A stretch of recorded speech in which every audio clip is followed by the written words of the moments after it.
নতুন বছরের শুরু হতে চলেছে আর স্কুলের একটা বছর কিন্তু শেষ। আবার নতুন বছর শুরু হবে। তো ফাইনাল রেজাল্ট বেরোনোর পর থেকে শুরু করে নতুন ভর্তি হওয়া, বই দেওয়া, এইসবের ক্লান্তির মাঝেও কিন্তু টুকরো টুকরো যে আনন্দ, সেগুলো সত্যিই ভাষায় প্রকাশ করা যায় না। শুধুমাত্র এগরোল বা খিচুড়ি বা মুড়ি মাখা এগুলো শুধুমাত্র দেখানোর জন্য কিন্তু নয়।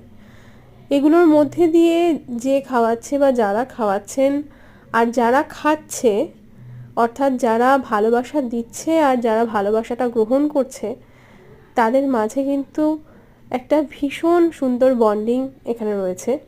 সেটাই আপনাদের সাথে তুলে ধরার চেষ্টা করলাম। আশা করি আপনাদের ভালো লাগবে। সবাই ভালো থাকবেন। ধন্যবাদ। টাটা।